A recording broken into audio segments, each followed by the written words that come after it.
So now President Donald Trump has reversed his position on sending asylum seekers to sanctuary cities. Now, this happened on Saturday. So let me give you a little bit of a timeline of what happened here. Because this is interesting because it didn't take all that long for him to completely flip-flop into nonsensicalism.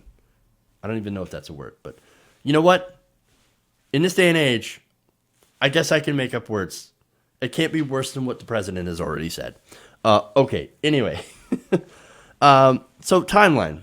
So now at 7:30 p.m. in Washington, D.C. on Saturday, Trump had argued against a New York Times story. Now that New York Times story basically said that he was considering sending asylum seekers to sanctuary cities, right? So now the whole reasoning, I guess, is let the liberals deal with it, right? Oh, instead of putting them back in the border towns, why don't I put them in the sanctuary cities? You can stick it to the liberals. Now, he said on that in a tweet that it was knowingly wrong on almost every fact. Really? Okay. Now, let me give you some detail into that story. So this was according to an email that was received on November 16th with the subject line, Sanctuary City Proposal, right? May Davis, Deputy White House Policy Coordinator, suggested that migrants who had been apprehended and were slated to be released into border towns could instead be taken to several sanctuary cities, which limit how local law enforcement could cooperate with federal immigration officers. Now it said, quote, the idea has been raised by one to two principals that if we are unable to build sufficient temporary housing, that caravan members be bused to small and mid-sized sanctuary cities.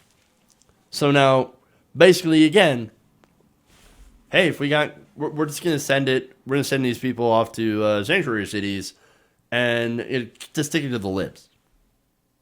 Really? So now that's a really ridiculous idea. Why?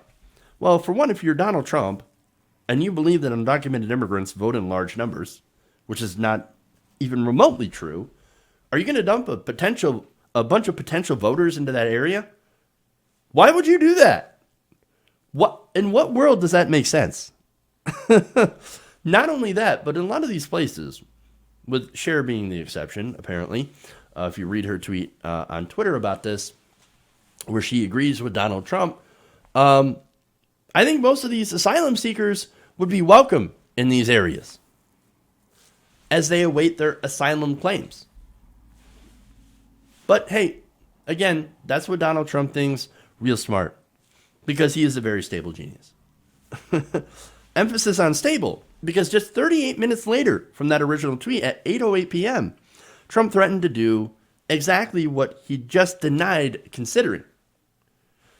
He said, Democrats must change the immigration laws fast. If not, sanctuary cities must immediately act to take care of illegal immigrants. And this includes gang members, drug dealers, human traffickers, and criminals of all shapes, sizes, and kinds. Change the laws now. So wait, the New York Times is wrong for reporting on this, right? Even though you had just said that that's exactly what you wanted to do. That doesn't make any sense. No, but finally, here's the best part. At 9:47 p.m., Trump delivered the coup de grace of tweets.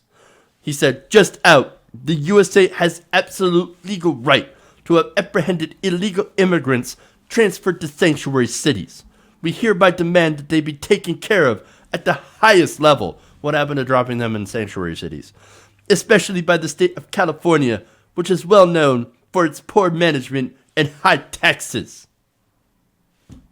The turnaround here is amazing.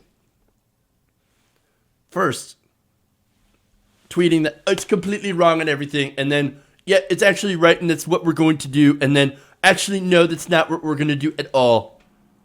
No, super stable. What are you talking about?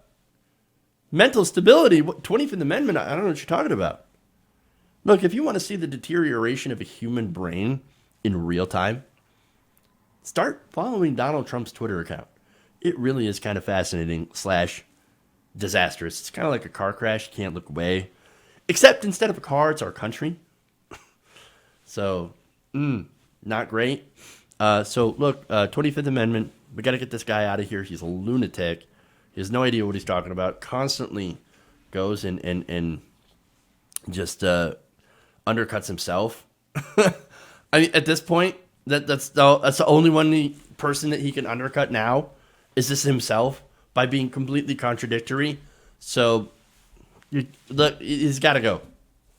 He is not right in the head. And we need the 25th Amendment, and we need it now. Hey guys, hopefully you enjoyed that free video. Now I'm going to have to ask you a favor.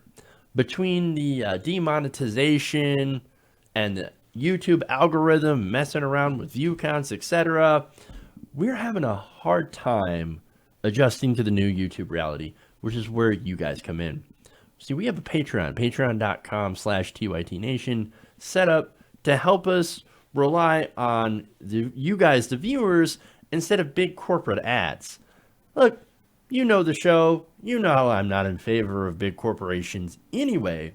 So help us transition away from relying on the ad model to pay the bills and sign up to be a patron, patreon.com/TYTNation. That goes a long way to help us keep the lights on. And you guys will know that you're supporting independent, progressive media.